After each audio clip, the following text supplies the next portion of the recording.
Hi everyone, my name is Burak, and I will be sharing our work on replay-free class incremental learning called NICE.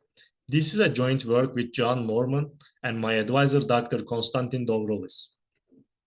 Neural networks usually trained on fixed and shuffled datasets, but in continual learning scenario, the dataset changes over time, and this causes a problem because networks forget previously learned information and only remember the most recently seen dataset.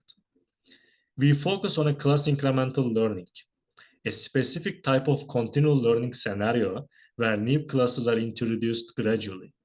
The goal is to perform well on both old and new classes. In some continual learning scenarios, we have extra information about test samples. This makes it easier to develop robust methods. But in class incremental learning, the only reliable solution is to replay or retrain on previous examples. This is computationally expensive and not always feasible. That's why we introduced NICE, an efficient replay-free approach. Our approach NICE is inspired by adult neurogenesis.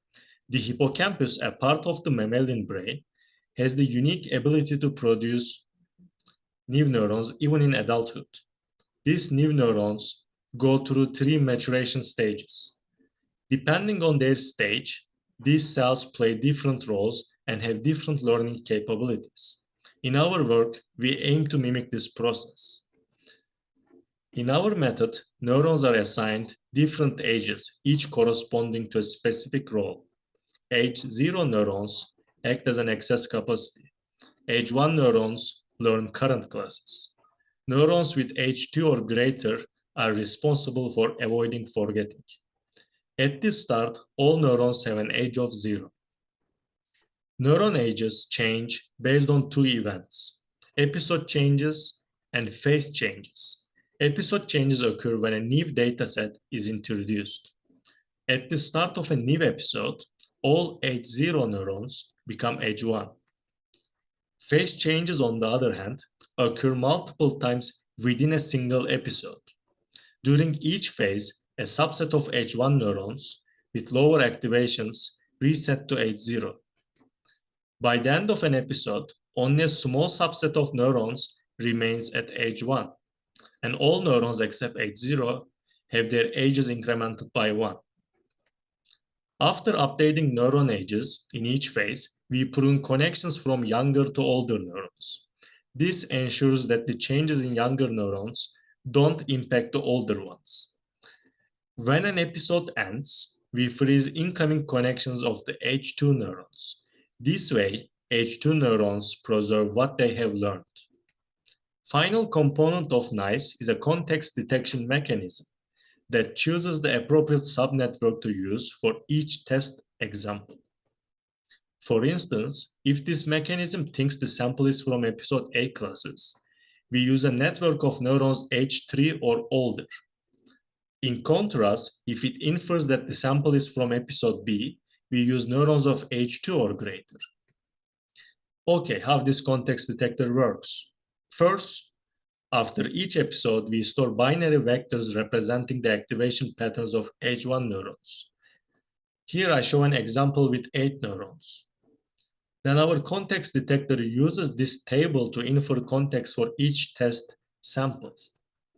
From the table, we learn a set of conditional probabilities, each modeled by a logistic regression, and by chaining them together, we can calculate the likelihood that a given test sample belongs to a certain subset of possible classes.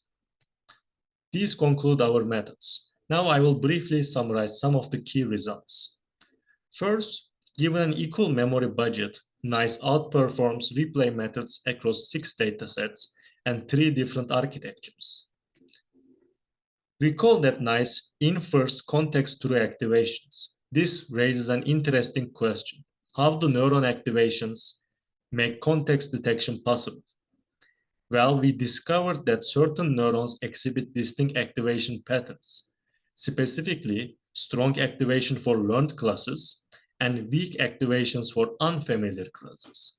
These differences in activation strengths allow NICE to distinguish between 2 types of classes and detect the context. In summary, NICE is a neuro-inspired class incremental learning approach. It is eliminating the need for replay. It grouped neurons based on maturation stages for context predictions. Connection pruning and freezing mechanisms prevent forgetting. And finally, we use binarized summary of activations throughout the architecture to learn set of conditional probabilities that are later used for identifying relevant neurons to use during testing. Thank you for your attention.